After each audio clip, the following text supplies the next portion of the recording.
ഈശോയോട് നമുക്ക് ഹൃദയത്തിൽ നന്ദി പറയാം. ദൈവപിതാവിനാൽ ആകർഷിക്കപ്പെട്ട് പരിശുദ്ധ ദൈവമാതാവ് ജീവനോടെ പ്രത്യക്ഷപ്പെട്ട ഈ ആലയത്തിൽ ഈ സമയം നമ്മളെ ഒരുമിച്ച് കൂട്ടിയ ദൈവപിതാവിൻ്റെ സ്നേഹത്തിന് നമുക്ക് ഹൃദയത്തിൽ നന്ദി പറയാം. 2015 മുതൽ കൃപാസനത്തിൽ വന്ന് തീർത്ഥാടക ഉടമ്പടിയെടുത്ത് പോയിട്ടുള്ള ലക്ഷക്കണക്കിന് മക്കളെ ഈ അൾത്താരയിൽ സമർപ്പിച്ച് പ്രാർത്ഥിക്കാം. 2020 മുതൽ ഓൺലൈനായി ലോകത്തിൻ്റെ വിവിധ ഭൂഖണ്ഡങ്ങളിലായിരുന്നു കൊണ്ട് പ്രാർത്ഥിക്കുന്ന മക്കളെ പ്രത്യേകമായിട്ട് സമർപ്പിച്ച് പ്രാർത്ഥിക്കാം. എല്ലാ ദിവസവും 2 ലക്ഷത്തോളം വരുന്ന അവർ ഡെയിലി ബ്രെഡ് ശുശ്രൂഷയിൽ കണ്ണുനീരോടെ പങ്കെടുത്ത് നിയോഗങ്ങൾ സമർപ്പിക്കുന്ന മക്കളുടെ പ്രത്യേകമായിട്ടുള്ള ആവശ്യങ്ങളെ നമുക്ക് സമർപ്പിച്ച് പ്രാർത്ഥിക്കാം. വിവിധങ്ങളായ സമയങ്ങളിൽ ഈ മരിയൻ ഉടമ്പടി ആരാധനയിൽ പങ്കെടുത്ത് നിയോഗം സമർപ്പിക്കുവാൻ പോകുന്ന മുഴുവൻ മക്കളുടെയും ദൈവനിയോഗങ്ങളെ ഈ അൾത്താരയിൽ സമർപ്പിച്ചുകൊണ്ട് മരിയൻ പ്രത്യക്ഷീകരണത്തിൻ്റെ സ്ഥിരം സാക്ഷികളാക്കി ഓരോ മക്കളെയും ഈ അൾത്താരയിൽ നിർത്തണമേ, ഉയർത്തണമേ എന്ന് പ്രാർത്ഥിച്ചുകൊണ്ട് ദിവ്യകാരുണ്യനാഥനെ വരവേറ്റുകൊണ്ട് നമുക്ക് ഇരുകരങ്ങളും ഉയർത്തി ശക്തമായി സ്തുതിക്കാം. Hallelujah, hallelujah, hallelujah. മഹത്വം, മഹത്വം. ഈശോയേ, നിന്റെ ശക്തി ഈ സമയം ഈ ആലയത്തിൽ പ്രകടമാക്കണമേ എന്ന് പ്രാർത്ഥിക്കുന്നു. അപ്പോസ്തല സമൂഹത്തോടൊപ്പം ദൈവമാതാവിനോടൊപ്പം സിഹിയോൻ മാളികയിൽ പ്രാർത്ഥിച്ചപ്പോ ആത്മാവിനെ അയച്ചതുപോലെ ഞങ്ങളുടെ സമൂഹത്തിലേക്കും നിന്റെ ശക്തി അയക്കണമേ. Hallelujah, hallelujah, hallelujah.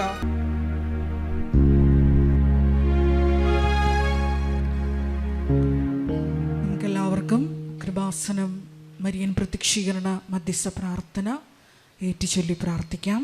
അമ്മേ പരിശുദ്ധ അമ്മേ, അമ്മേ പരിശുദ്ധ അമ്മേ, ദൈവമാതാവേ, ദൈവമാതാവേ, കൃപാസനത്തിലൂടെ ഞങ്ങൾക്കും ഞങ്ങളുടെ ദേശത്തിനും അമ്മ മധ്യസ്ഥം തേടി തന്ന എല്ലാ അനുഗ്രഹങ്ങൾക്കും കൃപകൾക്കും ഞങ്ങളിപ്പോൾ ഹൃദയം നിറഞ്ഞ നന്ദി പറയുന്നു. സ്തുതിച്ചു പ്രാർത്ഥിക്കാം. Hallelujah, hallelujah, hallelujah. നാളിതുവരെ ഞങ്ങൾക്ക് ലഭിച്ച എല്ലാ കൃപകൾക്കും അനുഗ്രഹങ്ങൾക്കും നന്ദി പറയുന്നു. Hallelujah, hallelujah. മഹത്വം, മഹത്വം. ദേവപിതാവേ നന്ദി, ദേവപിതാവേ മഹത്വം, ദേവപിതാവേ ആരാധന. Hallelujah, hallelujah.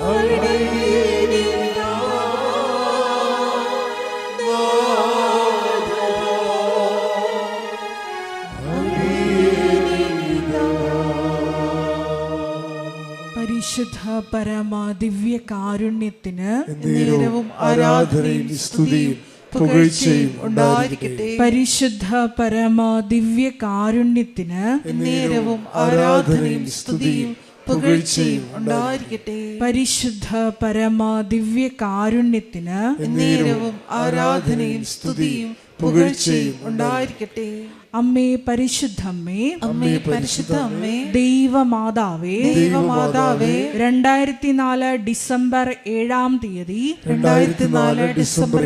തീയതി ഉച്ചകഴിഞ്ഞ് 2:30 കൃപാസനത്തിൽ സംഭവിച്ച അമ്മയുടെ പ്രത്യക്ഷപ്പെടലിനെ കുറിച്ച് തിരുസഭയ്ക്ക് സമർപ്പിച്ചിരിക്കുന്ന പഠനരേഖ മേൽ വസ്തുനിഷ്ഠവും ദൈവശാസ്ത്ര വിധി പ്രകാരമുള്ളതുമായ അന്വേഷണ പഠനങ്ങൾ നടത്തി ആ പ്രത്യക്ഷപ്പെടലിലൂടെ പ്രകടമായ ദൈവമാതാവിന്റെ പ്രത്യേക കരുതലും സംരക്ഷണവും വെളിപ്പെടുത്തുന്ന പീഡിതരുടെ ആശ്വാസവും പ്രവാചകന്മാരുടെ രാജ്ഞിയും വാഗ്ദാനത്തിന്റെ പേടകവും പ്രപഞ്ച പ്രകൃതിയുടെ മാതാവുമായ പരിശുദ്ധമ്മയുടെ ഭക്തി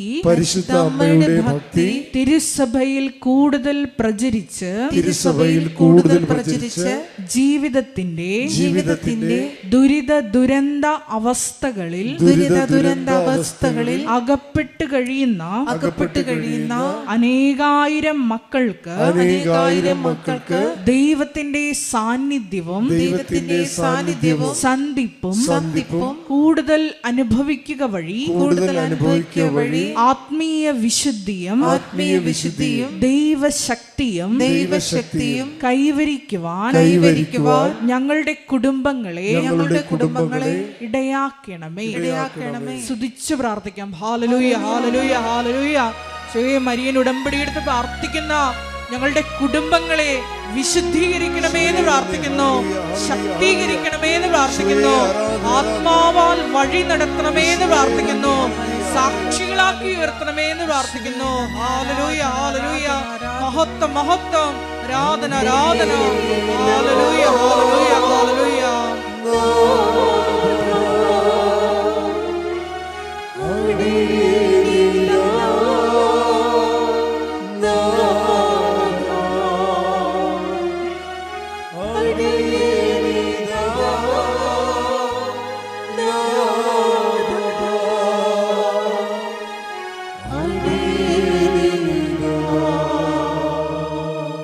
പരിശുദ്ധ പരമ ദിവ്യ കാരുണ്യത്തിന് നേരവും ആരാധനയും സ്തുതിയും പുകഴ്ചയും ഉണ്ടായിരിക്കട്ടെ. പരിശുദ്ധ പരമ ദിവ്യ കാരുണ്യത്തിന് നേരവും ആരാധനയും സ്തുതിയും പുകഴ്ചയും ഉണ്ടായിരിക്കട്ടെ. പരിശുദ്ധ പരമ ദിവ്യ കാരുണ്യത്തിന് നേരവും ആരാധനയും സ്തുതിയും പുകഴ്ചയും ഉണ്ടായിരിക്കട്ടെ. അമ്മേ പരിശുദ്ധമ്മേ, അമ്മേ പരിശുദ്ധമ്മേ, ഭൂസ്വർലോകങ്ങളുടെ രാജ്ഞിയായ അങ്ങേയ്ക്ക് ഭൗമ സംരക്ഷണത്തിനായി പ്രപഞ്ച പ്രകൃതിയെ തന്നെ തിരുസഭ പ്രതിഷ്ഠിക്കുവാൻ ഈ പ്രത്യക്ഷീകരണം വഴി ഇടയാക്കണമേ. പരിശുദ്ധമ്മേ, ജപമാല മാതാവേ, സകല കൃപാസനം പ്രാർത്ഥനകളോടും ചേർത്ത് ഞങ്ങൾ ഇപ്പോൾ പ്രാർത്ഥിക്കുന്ന ഈ സമൂഹത്തിന്റെ പ്രത്യേക നിയോഗങ്ങളും മൗനമായിട്ട് നമ്മുടെ വ്യക്തിപരമായ പ്രാർത്ഥന വിഷയങ്ങൾ കൃപാസനത്തിൽ ജീവനോടെ പ്രത്യക്ഷയായ ദൈവമാതാവിൻ്റെ മധ്യസ്ഥയിൽ ദിവ്യകാരുണ്യ സന്നിധിയിൽ സമർപ്പിച്ച് നമുക്കൊരു നിമിഷം മൗനമായി പ്രാർത്ഥിക്കാം.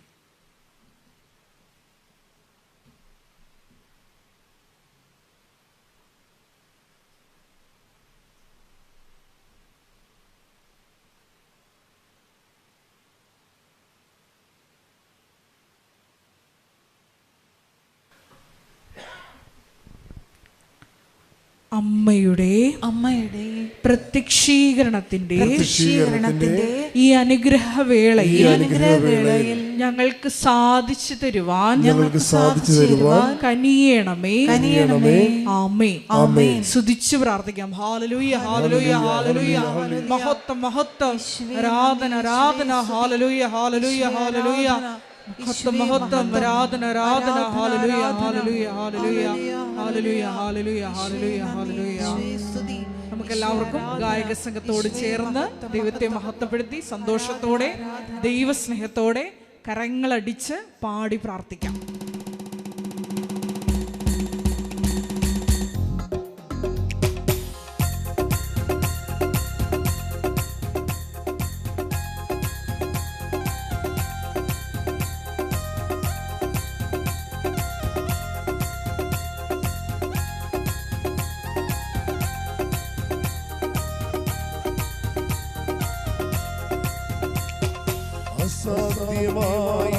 ഒന്നുമില്ല നിന്റെ ശക്തനാകുന്നവൻ മുഖാതിരം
എൻ്റെ പേര് ജിജി ബാബു. ഞാൻ ആദ്യമായിട്ട് ഉടമ്പടി എടുത്തത് 2023 മാർച്ചിലാണ്. അതിനുശേഷം ഇത് 4ാമത്തെ സാക്ഷ്യമാണ്, 4ാമത്തെ പുതുക്കലും.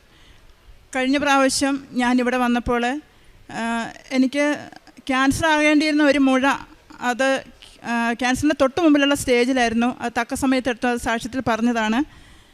അതിനുശേഷം അന്ന് തന്നെ എൻ്റെ ഭർത്താവ് ഇവിടെ വരികയും ഉടമ്പടി എടുക്കുകയും ചെയ്തിരുന്നു. സാക്ഷ്യങ്ങൾ കേൾപ്പിച്ച് ഞാൻ എൻ്റെ ചേട്ടായിയെ വിശ്വാസത്തിലേക്ക് കൊണ്ടുവന്നു. അല്ലെങ്കിലും വിശ്വാസമായിരുന്നു, പക്ഷേ സാക്ഷ്യങ്ങൾ ഞങ്ങളുടെ തുടർച്ചയായ ജീവിതത്തിൽ അനുദിനവും കേട്ട് അങ്ങനെ എൻ്റെ ഹസ്ബൻഡും ഉടമ്പടി എടുത്തു. ഞങ്ങൾ മൊത്തം ഇപ്പം എൻ്റെ ഒരു മകനൊഴികെ 3 മക്കളിൽ ബാക്കിയും ഞങ്ങൾ 2 പേരും ഉടമ്പടി എടുത്തതാണ്. 2 മക്കൾ വിദേശത്താണ്. അതും അവരുടെ സാക്ഷ്യം ഇവിടെ പറഞ്ഞു തന്നെ പോയതാണ്. ഞാൻ ആ സാക്ഷ്യത്തിന് ശേഷം അന്ന് ഞാനിവിടെ വന്നപ്പോൾ ഞാൻ പറഞ്ഞിരുന്നു 4ാമത്തെ ഒരു സാക്ഷ്യമായി ഞാൻ വീണ്ടും വരും. അന്നത് ഞാൻ ഓർത്തത്, ഇവിടെ ഞാൻ അമ്മയുടെ ഉടമ്പടി നിയോഗത്തിൽ ഞാൻ എഴുതി കൊടുത്തിരുന്നു ഒരു 70 സെൻറ്റ് സ്ഥലവും ഒരു വീടും വിൽപ്പനയ്ക്ക് വേണ്ടിയിട്ട്. അന്ന് ആ സാഹചര്യത്തിൽ അങ്ങനെ അത് വിൽക്കാൻ വേണ്ടി ആഗ്രഹിച്ചു. പക്ഷേ പിന്നീട് അങ്ങോട്ട് എൻ്റെ ചേട്ടായും ഉടമ്പടി എടുത്ത് ഇവിടുന്ന് തിരിച്ചു പോയ ശേഷം പിന്നീട് അങ്ങോട്ട് പരീക്ഷണങ്ങളുള്ള ഒരു കാലഘട്ടമായിരുന്നു. എനിക്ക് പിന്നെയും അത് ഉൾക്കൊള്ളാനാകും, ആദ്യമായിട്ട് ഉടമ്പടി എടുത്ത ചേട്ടായിക്ക് അതൊരു പക്ഷെ ഉൾക്കൊള്ളാനാവുമോ എന്ന് ഞാനിങ്ങനെ പേടിച്ചു. തമ്പുരാനെ, വിശ്വാസത്തിൽ നിന്ന് അകന്നു പോകരുതേ എന്ന് മാത്രമാണ് ഞാൻ ആഗ്രഹിച്ചത്. പക്ഷേ എങ്കിലും ആഴമേറിയ വിശ്വാസം അദ്ദേഹത്തിനും ഉണ്ടായിരുന്നു. 25 വർഷമായിട്ട് ഞങ്ങൾ തറവാട്ടിലാണ്. പക്ഷേ ഒരു പ്രത്യേക സാഹചര്യത്തിൽ എൻ്റെ ഈ യൂട്രസ് റിമൂവ് ചെയ്യാനുണ്ടായ ഒരു സാഹചര്യത്തിൽ ചാച്ചൻ മാത്രമേ കൂടെയുള്ളൂ. ചാച്ചനെ മറ്റൊരു സഹോദരൻ്റെ വീട്ടിലേക്ക് മാറ്റേണ്ടി വന്നു, മകളുടെ വീട്ടിലേക്ക് മാറ്റേണ്ടി വന്നു. പിന്നീട് അങ്ങോട്ട് അതിനുശേഷം ഞാൻ റിക്കവർ തുടങ്ങിയപ്പോഴത്തേക്കും എൻ്റെ 3 വർഷമായിട്ടുണ്ടായിരുന്ന ഒരു കൈവേദന ഉണ്ടായിരുന്നു. ആ കൈവേദന ഓപ്പറേഷൻ്റെ തൊട്ട് മുമ്പ് തനിയെ സ്റ്റോപ്പായി. എങ്ങനെയെന്ന് എനിക്കറിയത്തില്ല. പക്ഷേ ഞാൻ ഉടമ്പടി തൈലം സ്ഥിരമായി തേക്കുന്നുണ്ടായിരുന്നു. അങ്ങനെ ഞാൻ മറന്നുപോയി. പക്ഷേ ഒരു ദിവസം പൂർണ്ണമായിട്ട് അത് നിന്നു. അതിനുശേഷം ഈ ഓപ്പറേഷൻ കഴിഞ്ഞ ശേഷം ബെഡിൽ കൊണ്ട് കിടത്തി അന്ന് തന്നെ ICU മാറ്റി എന്നെ ബെഡിൽ കൊണ്ട് വലത് കൈയിലേക്ക് ആ വേദന വന്നു. അപ്പോൾ അതിനുശേഷം 3 മാസങ്ങൾക്ക് ശേഷം ഞാനിവിടെ സാക്ഷ്യം പറയാൻ വേണ്ടി വരികയാണ്. അന്ന് ഞാൻ സത്യത്തിൽ ഈ ആധാരം അച്ഛനെ കാണിക്കാൻ വേണ്ടിയിട്ടാണ് ഞാനിവിടെ അച്ഛനെ കാണാൻ നിന്നതെങ്കിലും, സാക്ഷ്യം അന്ന് പറയുന്നതിന് മുമ്പ് അച്ഛനെ കണ്ടെങ്കിലും, പക്ഷെ ഞാൻ ആ സ്പോട്ടിൽ എന്താണെന്നറിയത്തില്ല, എന്നെക്കൊണ്ട് ആരോ പറയിപ്പിക്കുന്നത് പോലെ എൻ്റെ ഈ 3 വർഷമായിട്ട് ഈ കൈവേദന എന്ന് പറഞ്ഞാൽ നമുക്ക് ചിന്തിക്കാൻ അപ്പുറത്തായിരുന്നു. ഞാൻ പലതരത്തിലുള്ള ആശങ്കകളിലായിപ്പോയി. ഈ കൈവേദന വാദമാണോ, ഈ ആമവാദം എന്ന് പറയും, വാദത്തിൽ ഏറ്റവും കൂടിയൊരു വാദമാണ് ആമവാദം. അതേ ലക്ഷണങ്ങൾ എൻ്റെ ശരീരത്തിൽ പ്രകടമായി തുടങ്ങി. അപ്പോൾ ഞാൻ സ്വന്തമായിട്ട് തന്നെ ടെസ്റ്റ് ചെയ്ത് നോക്കി. അപ്പോൾ അതിനകത്തൊന്നും കാണിക്കുന്നില്ല, റിസൾട്ടീവ് നെഗറ്റീവാണ്. അപ്പോൾ ഞാനിവിടെ ആധാരം കാണിച്ച് ആ സമയത്ത് എന്നോട് ആരോ പറയുന്നത് പോലെ തോന്നി, അച്ഛനോടൊന്ന് എന്താണെങ്കിലും. അപ്പം ഞാൻ വിചാരിച്ചു, ദൈവമേ, ആധാരം കാണിക്കാനാണല്ലോ ഞാൻ വന്നത്, ഇത് പിന്നെ ഞാൻ എങ്ങനെ ഇത് പറയും? എങ്കിലും വേണ്ടില്ല. ഞാൻ അച്ഛൻ തിരിഞ്ഞപ്പോഴത്തേക്കും ഞാൻ പറഞ്ഞു, അച്ഛാ, എൻ്റെ കൈക്ക് ഭയങ്കര വേദനയാണ്, അച്ഛനൊന്ന് കൈക്ക് തൊട്ട് പ്രാർത്ഥിക്കണം എന്ന് പറഞ്ഞു. ബഹുമാനപ്പെട്ട ജോസഫ് അച്ഛൻ എൻ്റെ കൈ സത്യം പറഞ്ഞാൽ എനിക്ക് അച്ഛൻ്റെ നേരെ നീട്ടാൻ പോലും എനിക്ക് പറ്റുന്നില്ല. കൈ നീട്ടുക എന്നുള്ളത് ഏറ്റവും വലിയ ദുഷ്കരം. സ്വന്തമായിട്ട് ഒരു ഡ്രസ്സ് ചേഞ്ച് ചെയ്യാൻ പോലും എന്നെക്കൊണ്ട് പറ്റില്ല. അതിന് പരസഹായം വേണം.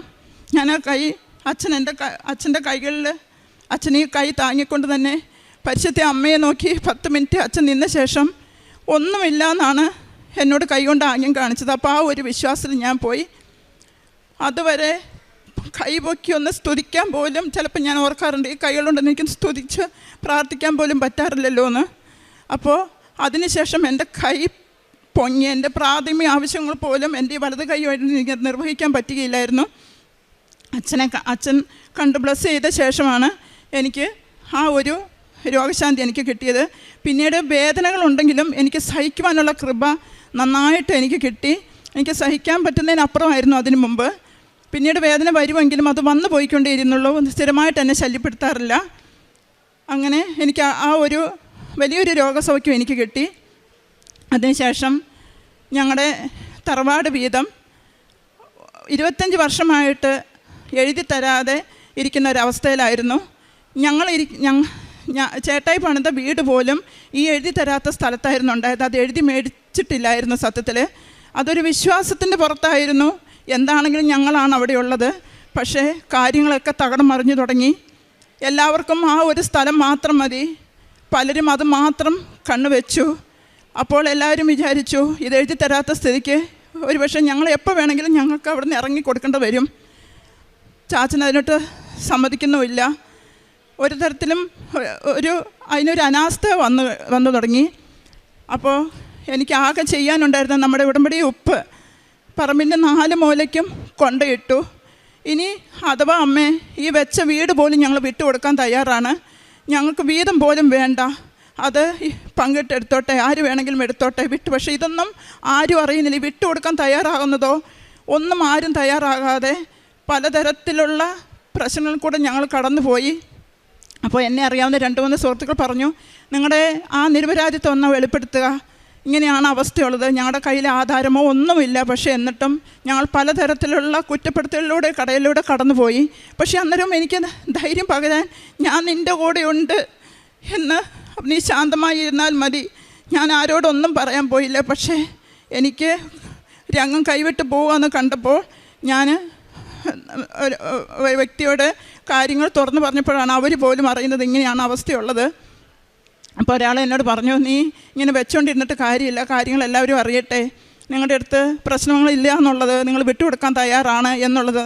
അപ്പോൾ ഞാൻ പറഞ്ഞു, തമ്പുരാനെ ക്രൂശിലേറ്റിപ്പോൾ തമ്പുരാൻ പറഞ്ഞില്ലല്ലോ ഞാൻ ലോകരക്ഷകനാന്നുള്ളത്, അത് കാലം തെളിയിക്കേണ്ട ഒരു സത്യമാണ്, അതുപോലെ തന്നെ ഇതും കാലം തെളിയിച്ചോളും ഞങ്ങളുടെ നിരപരാധിത്വം എന്ന് പറഞ്ഞു.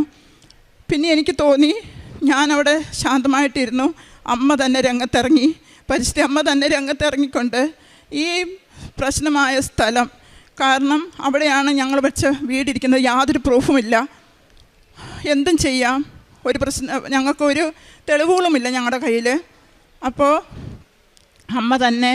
അപ്പോൾ ഞാൻ ഒരു പ്രത്യേക സാഹചര്യത്തിൽ എൻ്റെ ചാച്ചന് ആ വേറെ വീട്ടിൽ വെച്ച് തന്നെ BP കൂടി സ്ട്രോക്ക് വന്ന അരയ്ക്ക് കീപ്പോട്ട് തളരുകയും ഞാൻ ആ സമയത്ത് ചാച്ചനെ കാണാൻ വേണ്ടി അവിടെ എത്തുകയും ചെയ്തു. അപ്പോൾ എപ്പോൾ നടക്കുമ്പോഴും എൻ്റെ കയ്യിൽ ഈ ഉടമ്പടി തൈലം കാണും. അന്നും എൻ്റെ കയ്യിലുണ്ടായിരുന്നു. പ്രശ്നത്തിൻ്റെ നടുവിലേക്കാണ് ഞാൻ ചെന്നെങ്കിലും പോരാനിറങ്ങിയപ്പോൾ ഞാൻ എൻ്റെ ചാച്ചൻ്റെ നെറ്റിയിലും നടുവിനും ആ തൈലം തേച്ചിട്ട് ഇത്രേ പറഞ്ഞുള്ളൂ, അമ്മയെ നോക്കിക്കോണേ എന്ന് മാത്രം പറഞ്ഞു. ഞാൻ തിരിച്ച് വീട്ടിലേക്ക് പോന്നു. വളരെയധികം സങ്കടത്തോടു കൂടിയ തന്നെയാണ് പോകുന്നത്. ഇനിയുള്ള കാര്യങ്ങൾ എന്താകുമെന്നൊന്നും അറിയത്തില്ല. എന്താണെങ്കിലും അമ്മയിൽ ആശ്രയിച്ചുകൊണ്ട് തന്നെ മുന്നോട്ട് നടന്നു. 2 ദിവസത്തിനുള്ളിൽ ചാച്ചൻ എൻ്റെ വീട്ടിലേക്ക് തിരികെ എത്തി. അവിടുന്ന് തളർന്നു കിടന്ന കിടപ്പിൽ 1 സ്പൂൺ കഞ്ഞി കൊടുക്കണമെങ്കിൽ പോലും കട്ടിലിൻ്റെ സ്ക്രൂ പൊക്കി വേണം, ഹെഡ് ഉയർത്തിയിട്ട് വേണമായിരുന്നു കൊടുക്കണമെങ്കിൽ. ആ ചാച്ചൻ ഉടമ്പടി തൈലം തൂത്ത് 2 ദിവസത്തിനുള്ളിൽ 90 വയസ്സായ ചാച്ചൻ തനിയെ എഴുന്നേറ്റിരിക്കുകയും പിടിച്ചിട്ടാണെങ്കിലും 2 സ്റ്റെപ്പ് നടന്ന് ഞങ്ങളുടെ ഹാളിലേക്ക് വന്നിരിക്കുകയും ചെയ്തു. സ്വന്തമായിട്ട് ഭക്ഷണം കൊടുത്താൽ കഴിക്കാവുന്ന സ്ഥിതിയിലായി. അത് അമ്മ തന്നൊരു പ്രത്യേക അനുഗ്രഹമാണ്. കാരണം അതും ഒരു തിരിച്ചറിവിൻ്റെ സത്യമായിരുന്നു. കാരണം ചാച്ചൻ പോലും എന്നെ പലപ്പോഴും കളിയാക്കിയിട്ടുണ്ട്. നീ എപ്പോഴാണ് ആലപ്പുഴയിലേക്ക് പോകുന്നേ എന്നൊക്കെ ചോദിച്ച് എന്നെ കളിയാക്കിയിട്ടുണ്ട്. ആ മനുഷ്യൻ തന്നെ പറയാനിടയായി. എനിക്കത് കേൾക്കാനിടയായി.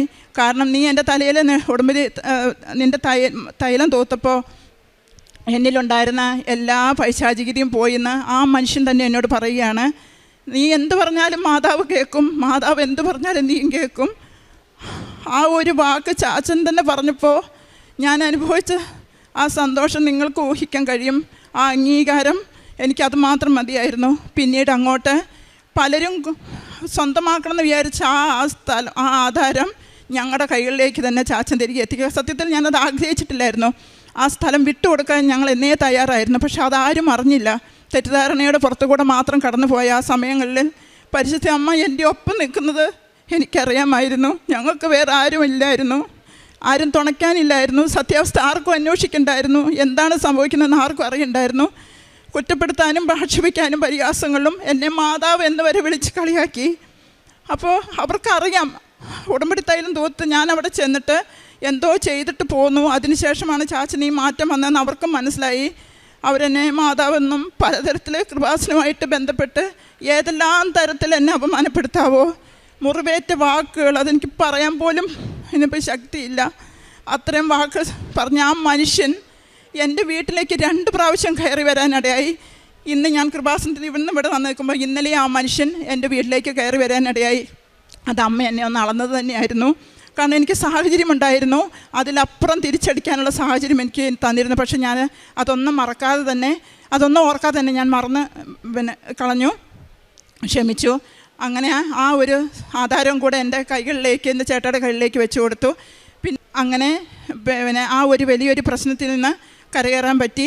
ഇന്ന് ഒരു മകനൊഴികെ ബാക്കി എല്ലാവരും ഞങ്ങളെല്ലാവരും ഉടമ്പടി എടുത്തവരാണ്. ആ വിശ്വാസത്തിലുള്ള കാരണം 2023 ഞാൻ ഈ ഉടമ്പടി എടുക്കുമ്പോൾ ശരിക്കും ഒരു കുഞ്ഞ് പിറന്നു വീഴുന്നത്, വിശ്വാസദീപിക്കൽ പിറന്നു വീഴുന്നു എന്നതുപോലെ പിച്ച വെച്ച് നടന്ന്, അതിനു മുമ്പ് ഞാനൊരു ക്രിസ്ത്യാനി അല്ലാത്തത് കൊണ്ടോ ഒരു വിശ്വാസം എനിക്കില്ലാത്തതുകൊണ്ടല്ല, പരിസ്ഥിതി അമ്മയെ അറിയാത്തത് കൊണ്ടല്ല, ശരിക്കും പറഞ്ഞാൽ ഞാൻ 2023 വിശ്വാസ ജീവിതത്തിലേക്ക് ജനിച്ചെന്ന് എനിക്ക് ഉറപ്പ് പറയാൻ പറ്റും.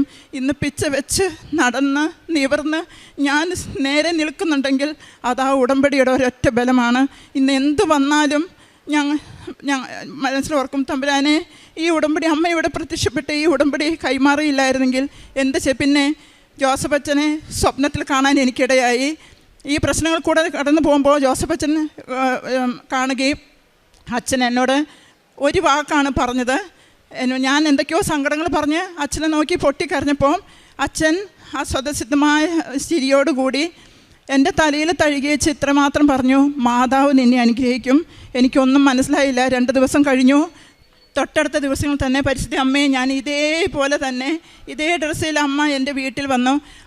എൻ്റെ വീടിൻ്റെ തൂണ് തൂക്കുന്നതായിട്ട് ഞാൻ സ്വപ്നം കണ്ടു. അപ്പോൾ ഞാൻ ഓർത്തു വീട് വിൽക്കാനായിട്ടുണ്ട് എന്നാണ്. സത്യത്തിൽ ആ വീട് നിന്നിരുന്ന സ്ഥലം പോലും ഞങ്ങളുടെ അല്ലായിരുന്നു. അമ്മ ആ തൂണ് ഉറപ്പിച്ച് നിർത്തിയതാണ്. മാതാവ് നിന്നെ അനുഗ്രഹിക്കുന്നു പറഞ്ഞപ്പോൾ എനിക്ക് സംശയം തോന്നി, എന്തിൻ്റെ പേരിലാണ്, ഇനി എങ്ങനെയാണ് അനുഗ്രഹിക്കാൻ? എൻ്റെ മക്കളിലൂടെ അതൊന്നും എനിക്കിവിടെ പറയാൻ പറ്റില്ല, മക്കൾ കൂടെ ഇല്ല. ഒരുപാട് അനുഗ്രഹങ്ങൾ എനിക്ക് മക്കളിലൂടെയാണ് എനിക്ക്, കാരണം മാതാപിതാക്കൾക്ക് മക്കളുടെ അനുഗ്രഹം മക്കളിലൂടെയാണെന്ന് ഞാൻ പറഞ്ഞു കേട്ടിട്ടുണ്ട്. അതുപോലെ പറഞ്ഞു. പിന്നെ മാതാവിനെ സ്വപ്നത്തിൽ കാണാനിടയായി. അപ്പോൾ എനിക്ക് ഈ ഒരു കാര്യം മാത്രം മതി എൻ്റെ ജീവിതം മുന്നോട്ട് കൊണ്ടുപോകാൻ. ഞാൻ എപ്പോഴും എന്തെങ്കിലും നിരാശയോ പ്രതിസന്ധികളോ വരുമ്പോൾ ഞാൻ ഓർക്കും, അച്ഛനെ ഞാൻ സ്വപ്നം കണ്ടത്, മാതാവിനെ ഞാൻ സ്വപ്നം കണ്ടത്. അച്ഛൻ എന്നോട് മാതാവ് അനുഗ്രഹിക്കുന്ന ആ ഒറ്റ വാക്കിൻ്റെ ബലത്തിലാണ് ഞാൻ ചില ദിവസങ്ങളിൽ കഴിഞ്ഞു പോകുന്നത്.